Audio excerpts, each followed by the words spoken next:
Oh man. Okay. So I like that. Some very important things that you have said here when it comes to collaborating in a copycat world, in a culture where there's a lot of copycatting. You say something that know what is valuable and protect it. All right. Yes. I think that is so important because we. I think also sometimes people don't know. Are there any pointers you can say? I don't know. Is it possible to tell people what to consider important? What kinds of things can they protect? Um, uh, Frida, for example, you just shared a slide. You know, you shared some slides at the start of this broadcast. That Yes. slide contains certain information which you have worked to put together. That kind of content is valuable because somebody can pick that content and go sell to somebody else. You know, somebody can pick that content and go tell somebody, I can teach you how to create compelling connections. And then they use that content. Okay, in your case, you did something good because you haven't put too much detail. You sort of have bullet points and you have got pictures, and then you talk to those bullet points and you talk to those pictures.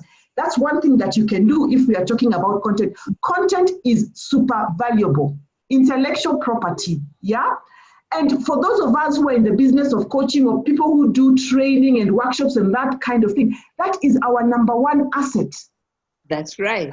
That's your number one asset. So don't put it in such a way that, you know, you're sending to participants a full workshop deck in a manner in which they can copy and paste and, you know, create their own training material. So that's one thing that's valuable.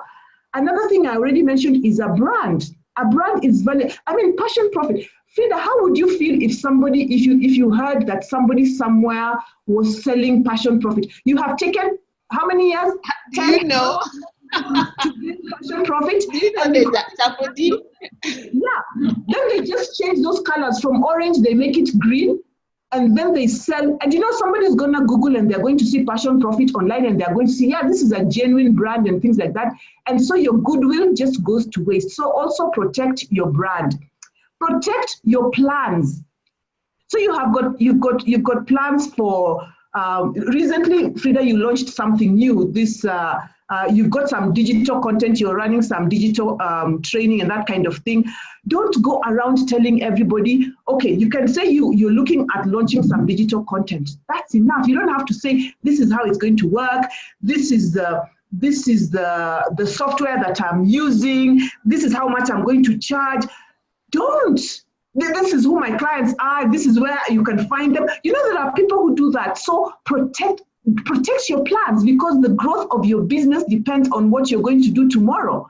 If you're doing that for everyone, when tomorrow comes, you will realize that your idea is no longer innovative because somebody else has already done it.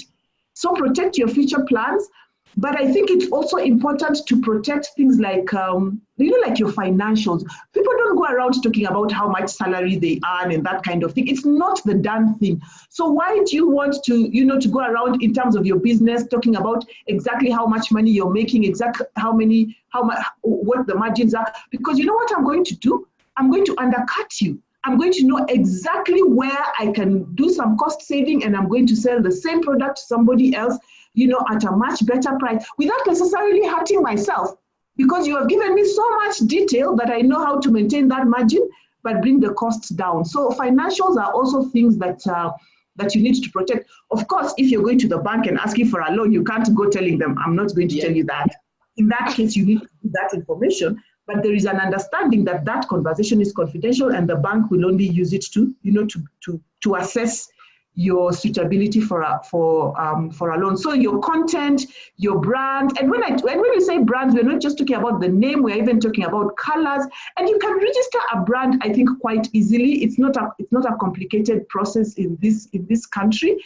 And your strategy or your plans, and that also includes things like your financials. And sometimes, Frida, you don't even have to talk something else. You don't always have to talk about who your clients are in detail. Data protection also, or giving out numbers of your clients. We talked about networking. The fact that you have my phone number doesn't mean that you have the right to give it to somebody else in the name of networking. You could ask for my permission. You could ask for my permission, but you can't sell it. You can't sell it like watchmen do at buildings. They sell whole pages of people's numbers to salespeople, and then suddenly you start receiving SMSs selling you things that you've shown no interest in. So data is also something that you need to protect. Oh my God, this is so, I'm glad I hit the record button. Actually. Oh, this is amazing. Cool. So I just want to make sure that I have the right screen on here. And so some very important things that Jaki has shared with us, the things that we need to protect. We need to protect our content. Content is king. We need to protect our, I like putting things with P. I was trying to make them all P's. So content, I couldn't think of a word.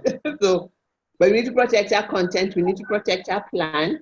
We need to protect our pricing. We need to protect our brand. We need to protect our target audience, our clients. So that is so deep because I've not thought about it that far. So if you're watching this when you're talking about collaboration, it's so interesting because Passion Profit, the name Passion Profit is patented or is protected. And somebody I collaborated with, I invited into my space, just like I've invited you today. The next thing they went and they started their own passion something school. And people started telling me, are you working with this person? I was like, not anymore. So I let them know that the name is, the name, what has a legal person had done, whether it's patent or something, registered it, okay? Yeah. So that it didn't stop them, but it slowed them down. Yes. They still do it, but it slowed them down. They use the name passion. So what you're saying is so important. But when it comes to talking about financials, do you realize that a number of people who are in banking, I've always wondered about people who are in banking and have started their own businesses. When I ask them, what made you start this business? They have often told me they used to work in the bank and those are the businesses that were banking the most money. Yeah. So it's interesting that you say that. I don't know how, I guess it's an individual thing because it could be somebody who was a manager or something. And then the other thing is about talking about your clients. That's a good one because I've also seen people go and pitch to the same clients that you talked about that were your clients. And then the next thing you find them at the table with you. So I think those are really helpful, Jaki. Thank you so much.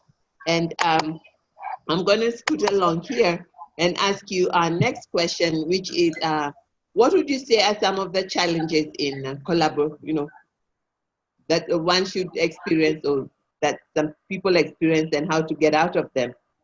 Any challenges that come to mind that you'd like to talk about tonight? Number one for me on that list, Frida, it has to be standards, service standards. Okay. When you collaborate with people, and I'm thinking here of a situation where, for example, in my business, I might run a workshop. So that's what I'm doing, but then I'm not doing catering or anything like that. So I may invite somebody to collaborate with me on that event by having them do catering, for example. Now, that person needs to deliver to a certain standard, the standard that is good enough for me and good enough for my clients, the standard that I expect. And Frida, I think this is the one area that I often struggle with. Did you know, for example, that different cuts of beef can taste different? Yes, so the cuts I like. Yes, and so you pay somebody for samosas and they use the cheapest type of beef, and then those samosas taste horrible. And people know this is your event, and this is a very common example. But it might just also be a collaboration. Maybe you're working on a research project together, and you have to put together findings, and you find this other person, their language is not good, grammar errors and things like that. And then you have to, to make corrections because that's not your standard.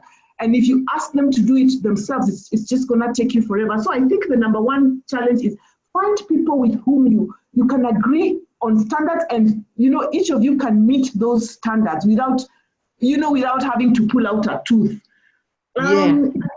Another thing also is just maybe values. In terms of business values, there are people for whom, client service or customer service or after sales or after event service is not something they take seriously.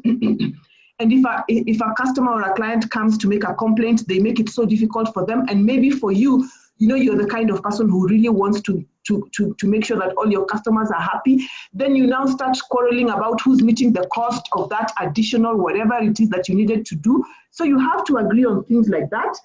But also, Frida, there's something called timekeeping. And oh my God, that's my biggest one. It might sound petty, but imagine, Frida, I have had a situation where I am meeting somebody I'm introducing somebody to a potential client because this client wants something that I'm not able to offer. And I know that person can offer it. And we're sitting at this restaurant, me and the prospective client, and the person who stands to benefit from the business is nowhere near. And this person has a limited amount of time. And then you're just beginning to think, okay, now, does this person think I'm that kind of person? So I think in a nutshell, it's really just about the standards and the values that you work with. You want to collaborate with people who have got the same standards, people who value the same things. It makes life so much easier. Oh my God, I like that. So you have standards and values. So when you're collaborating, you need to find out the other person's standards and their values and make sure you are aligned so that you're working on the same path. I think that is so cool. And these are they seem like little things, but they're the little things that become big and eat you. And oftentimes, I don't know why, but I found that we tend to assume a lot, one, and then we don't express what we want, but we want it. And then when we don't get it, we start mumbling. Again, we don't express that what you delivered is not what I wanted. And then when we express what we didn't like, then the other person gets offended. Yes, what and you said that. Yes, you said that right at the beginning when you said you have to be clear. You have to. You as you said, I need to know what I want from you, and I present it to you. And if you're able to give it to me, you say as much. And if you are not, before we get into that collaboration, that is the time to say that you want me to do A, B, C, D, E. I can do A, B, C, and D, but I can't do E. And then you have a conversation around it, not after, not when things have gone wrong. And this is where I also said, Frida, that don't go into a collaboration or into networking or into partnerships with the attitude that you want to only get from the other person, yeah? Because if you're only thinking you want to get, that is why sometimes people, they stay with information. Much as we've talked about people copying and people stealing, you have to give all the information that is required to make the partnership work. Exactly. I like that. You also have to give what is required. Yes, you have to give what is required. And don't assume, don't ever just assume. If something comes to mind and you're not sure who's dealing with it, ask. Don't take it for granted. Don't take it for granted that whoever is bringing the plate is also bringing the dustbins. Ask, are you also going to bring the dustbins? Are you going to clean the tables? Somebody will come and say, you only asked me to bring the food. And then there's no service. Can you imagine? Somebody brought us a cake without a knife. And it was an event outside somewhere. So I was like, how are we supposed to eat this? Somebody has ever brought us sweet potatoes on a, so I was like, how are we supposed, no forks, nothing. Then they were giving us toothpicks. I'm like, seriously? Yeah. So don't make assumptions. Don't make assumptions in this formal networks or these formal collaborations. I think more is better. You'd rather ask about silly things, but just be very clear who does what, who's responsible for what, and how it's going to be done. Absolutely. Wow. I love it. So again, I'm here today with Jaki Wasike, life coach and life and leadership coach with life skills coaching and consulting. And Jaki is talking to us about we're having a conversation about compelling connections, not conversations, yeah. And I have one more question for you, Jaki. All right. How does somebody in transition create the right partnership? Frida, transitions are moments of, I would say that you might be more vulnerable during a transition. And vulnerable is not necessarily a negative thing. It's just that you're probably more sensitive. So what transitions are we talking about? Maybe you just like the friend you talked about, you've quit, employment, you're starting your own business. Maybe you've just been promoted from being a team leader to being a manager. Maybe you've even gotten a baby or something like that. So being in transition, I think it's important to take a step back and understand, what does this transition mean? What is changing for me? What is changing about my situation? What am I already equipped to handle? And what am I not equipped to handle? And therefore, what kind of help do I need? And from that, you can start trying to discern who is the right kind of person that I might be able to speak to in order that they help me with this. And I think I can safely say that a transition necessarily means you're going into a new situation. Yes. So there's no way you will be 100% prepared for it. So expect already that the fact that you're going through a transition, expect just by that fact alone that you're going to confront things that you have never confronted before, and therefore you may need some help. Yeah. And I say, Frida, in this day and age, you don't have to know everything. Just know where you can find the information, know where you can find them. So this is where now you start going back to those networks of yours and saying, okay, I once met somebody who spoke to me about, supporting business startups. Maybe they can tell me how it's done. Could I qualify? If I don't qualify, do they know somebody who can help me? Maybe this is the time that you remember that, there was a parenting coach at one of the networking events that you attended. I mean, parents also sometimes need help. So transitions are situations where expect that you're going to need some kind of help, and take a step back so that you think about what kind of help you're going to need. And as they say in Kiswahili, kuuliza si ujinga. The fact that you're asking for help doesn't mean that you're not capable. And I would also I would also add that don't be in a hurry to finish that transition. I think yes, walk through, have a feel of where you're going, how you feel about where you're going. Because you're going into a new situation, you may need completely different people from the people you had in your life before. So it may mean you have to start new relationships, and all the work that goes into creating new relationships. All over again. All over again. Yeah. And that's the cycle of life, isn't it? Yes. You start, you finish, you finish, you start, you finish until the final end. And I really like that. I really like that, because many times when people are transitioning, it's like they expect to continue. How exactly what was happening here should just continue here. So I like that you said you need to step back. Okay, so it's like the stepping back really helps you to assess, and oftentimes people just want to keep going express. And I like also that you say that expect that things are not going to be the same. And it kind of makes me think of a child. When a child is going to start walking, okay, some children don't crawl, but others crawl, then they start, standing up, holding things before they finally walk and run. But us, it's like we move from crawling and we want to run and fly. Yes. And we're the same human beings. So I really like the way you put it. And the fact that you're going to transition, there will be new relationships that you'll need here.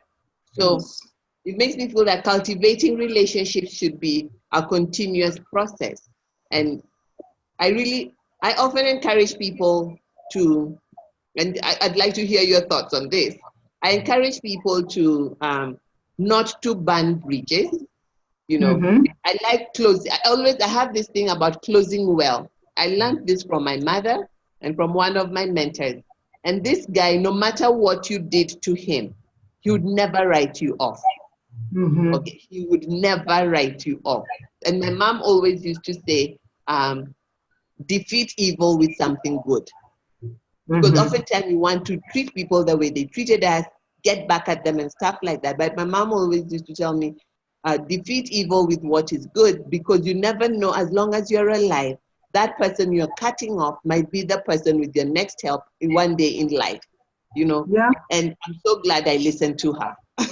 Yes, Frida. Indeed, Frida, it's very important because, you know, as they say, you don't know what's in the other room. You don't know what's in the next room. So don't assume that you will never need to go back through that door, or that you will never need to go back into that room, and you don't know who you're going to meet ahead of you. So cultivating relationships, I think, is it's very important. But as you say, also just treating people with decency. You know, we said be genuine. Don't always be looking at people only from a point of view of what you can get from them. Do you know, even in business, you can be kind. Even if you're competing, you know, you can be kind to somebody. For me, I really believe in that, and I really believe that good deeds, you know, you get paid back for good deeds. Maybe not in the way that you expected, but I think that you really get paid back. And we all face situations of one kind or another, and you don't know when you're going to need something or somebody. So as you say, at the very least, leave relationships or move from relationships in such a way that when you make a call later, the person will be willing to pick your call, even if they can't help you. But don't do things in such a way that, you know, somebody won't be able to pick your call. And this is exactly what I was talking about, even when we are talking about standards. Frida, once I got somebody to clean my house, and I signed a contract. And when I came back, you know, this thorough cleaning, when I came back, I just looked around rather quickly, and I said that it was very good. But when I went into the pantry, I realized that the shelves had not been cleaned. You know, the pantry in the kitchen, they get very oily and things like that. And when I called her, she told me, "Oh, but you signed that everything was okay." Frida, I have never forgotten that person. And of course, I have never given her business again. A job again. Yes, and you know, honestly, I was so shocked. Honestly. Yeah. So don't treat people like that. You know, be reasonable. Even if she had said, okay, because we had already finished, we had closed, maybe I can slot you in another day, and you'll have to pay a little bit extra because people, you know, just treat me like right. Just treat me right. You know. Yeah. Oh my God. And I think that is so vital, especially in networking, because when we are networking, and as small business owners, as founders of startup organizations, oftentimes we'll not have the resources to pay top dollar for everything. And we're going to be looking for people within our network, trying to promote them, you know. So it's so important that even as we're, you know, giving out that business card, that we're doing, we have standards to do work properly, because that is what will bring another referral. Sometimes it's like people don't think about that, you know. So I'm so glad that that you bring that up. You know, the standards thing is really critical. You know, setting standards, good, you know, excellent standards. I always say that we talk about corruption in the government, but I think small business owners are really corrupt because they steal time, they're not often late, and have a lot of excuses. That is lack of integrity, okay? And then when they cut corners, like this one of cutting corners, not cleaning and saying, but you signed, you know, or, you know, adding water into the soup to make it longer, putting more vegetables to stretch the stew. You know, when I order for outside catering and I order stew, I make it very clear that I want meat. If you want to make for me peas and carrots and all that, put it separate. Because I discovered that now they have this thing that they put that in the stew. Then you end up finding that there's little meat and more green peas and carrots than there is meat. So now I say, I want the green peas and I want the carrot, but I want them separate. I don't want them inside my stew.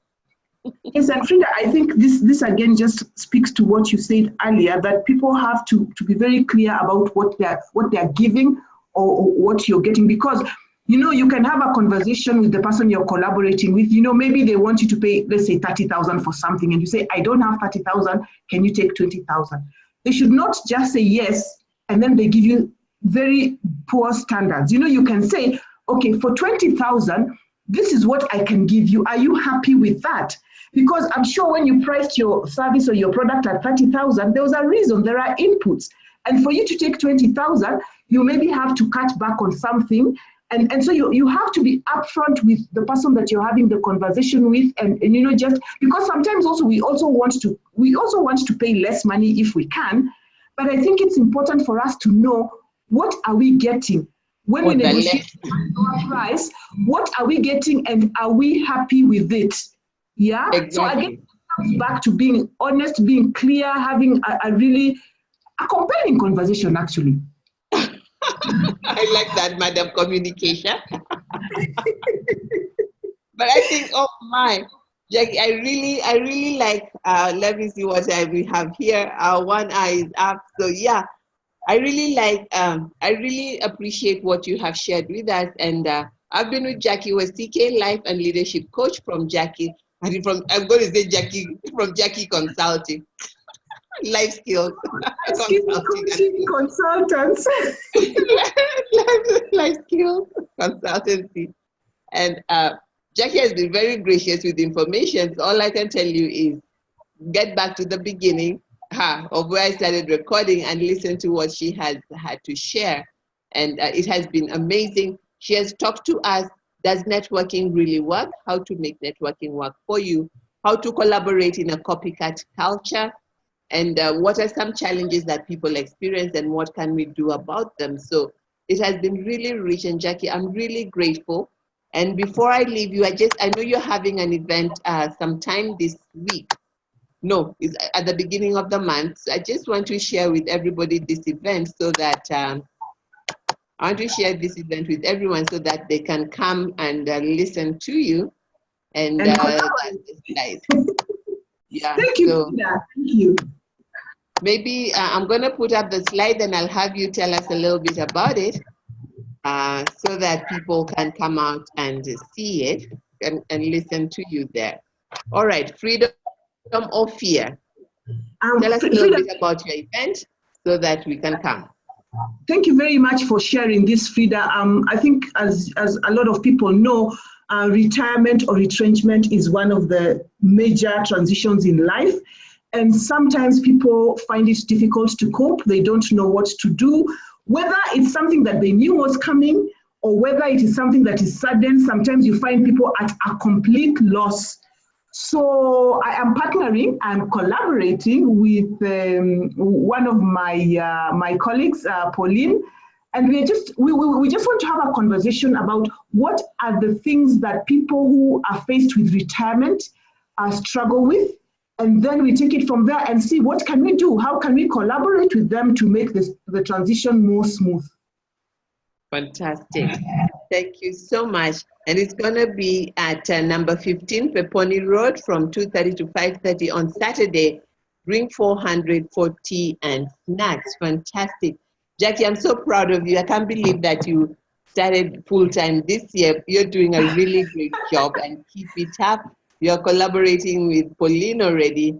Pauline has been in our space for a bit. She has done some talks for us. So I'm sure this talk is going to be very exciting. So I encourage you to make it your Saturday afternoon date.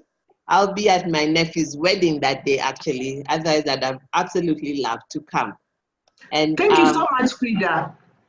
Yeah, so with that, I'm just going to share a little bit about what is happening at Passion Profit in October. Jackie, you're free to stay and stay with me, or you can slip out. I'll appreciate and acknowledge that, you may have other things to do in your household tonight, but I'm very grateful for you showing up. We must do this again. Thank you, Frida. I've really had a nice time, and I have to congratulate you as well, because I know this is not something that you always did. This is an innovation. The fact that I can do this at my house while you're at your house how we use technology to make things work. It's another way to collaborate. Thank you very much and have a good night. Thank you so much. Thank you and good night. And so, yeah, this October, what is happening at Passion Profit? At Passion Profit, every month we have a theme, and this month's theme is compelling connections. Every Thursday, I will be here with a guest.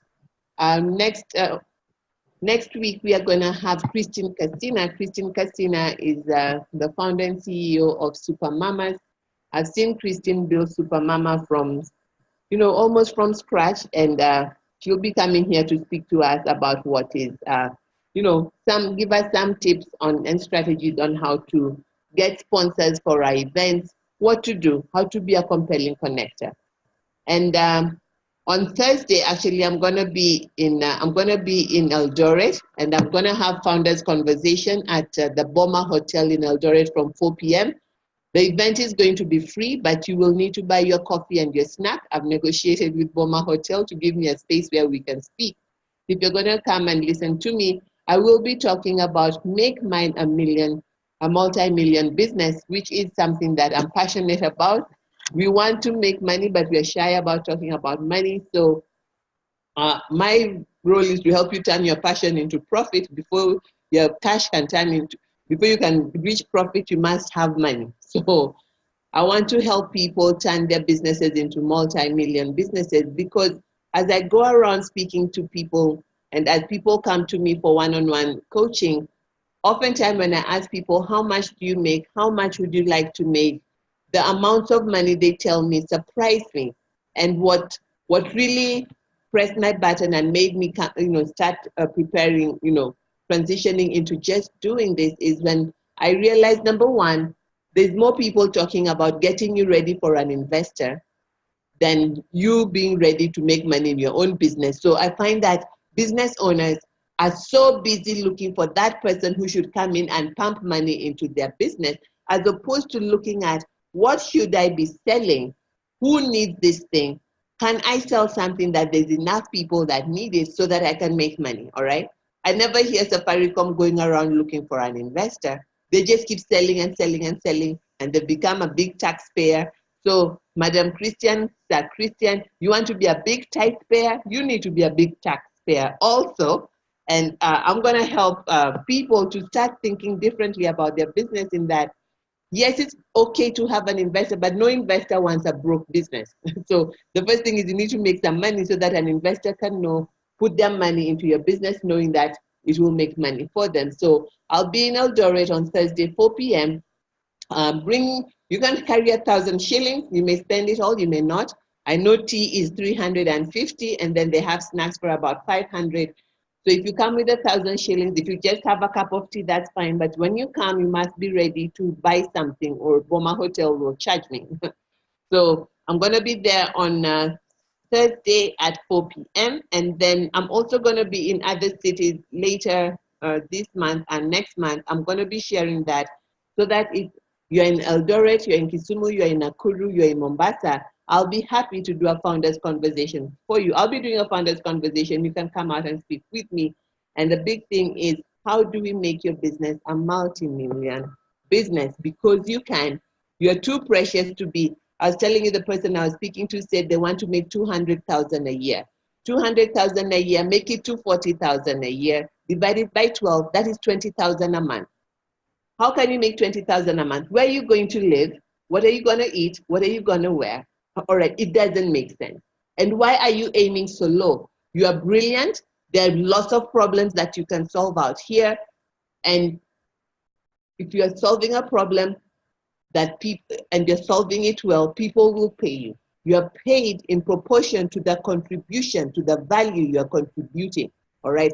So if you find that you're not making enough money, you are not solving enough problems, or you are not solving the correct problem. A correct problem is a problem that you'll be solving that people will be willing to pay you for, and not just one or two people, but lots of people, so that you can make the money to create the life that you want.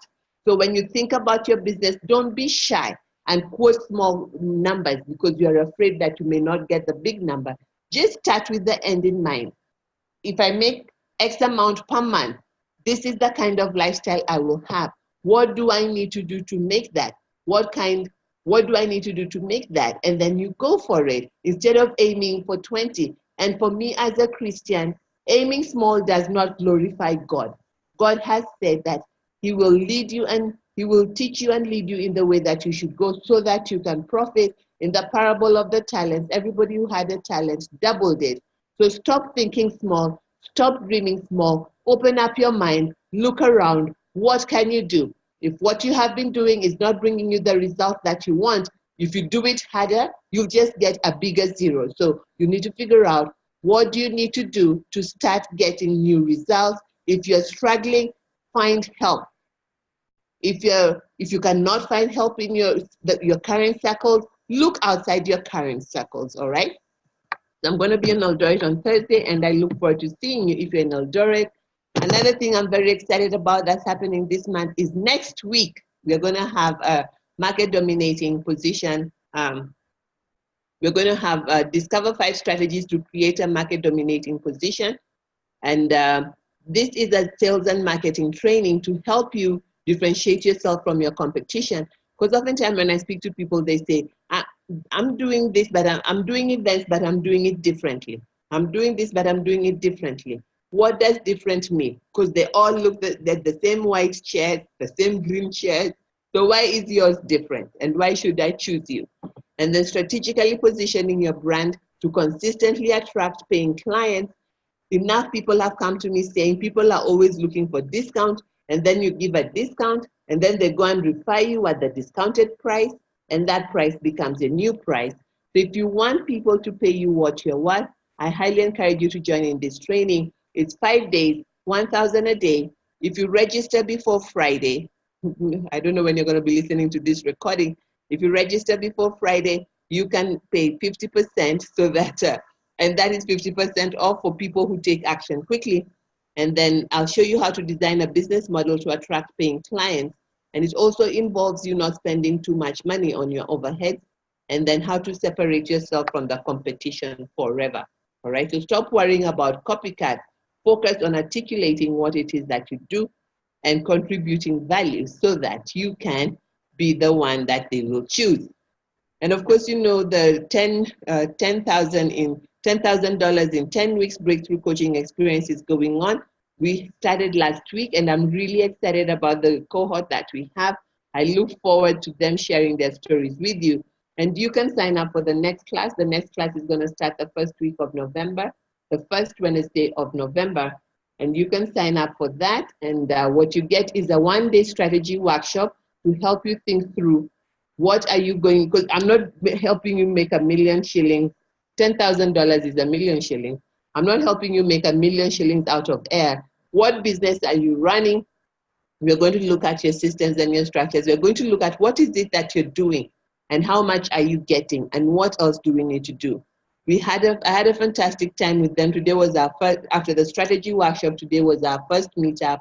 And it was interesting to see, you know, to just uncover different things that they have not been doing that they can start doing and make the money. So I hope they get their work done. It is a workshop, it is coaching, and it is not a workshop, but it is not a class. It is not PowerPoint business anyway. So if you're interested in making $10,000 in 10 weeks, you can go to our website, or you can email me at admin@passiontoprofit.co, and you will get an email, and I'll put you on the waiting list for the next class. And you have a bonus of 6 months coaching with me after that. So you can see the bonuses right there on the screen. And of course, if you're in business and you're looking for somebody to support you, earlier I said if you're struggling in business, it's a sign that you don't have the right support. Any challenge in business is a knowledge deficiency challenge. When I was struggling with my business the past 12 months, it has been a knowledge deficiency. So I've gone out, gotten mentors, gotten new coaches, and God is putting us back on track. So being part of the Founders Network can give you access to the knowledge you need, the support you need. It's a business growth mentorship program, and now we have a performance and productivity tracker to help you track. So it's not me to track, it's you to put your information there so that we can track it. And We have a private founders community, and you can network with other partners in our community. And yeah, that is really it. So this has been Frida Owinga from Passion Profit here in Nairobi, Kenya. And Passion Profit, at Passion Profit, we are committed to providing you the skills, the tools, the resources that you need to create a business that you love so that you can provide for the lifestyle that you want. If you're in business and you're not making enough money, Passion Profit can help you. If you're in business and you never have time to do the things that you love and enjoy, Passion Profit can help you. That is what I do.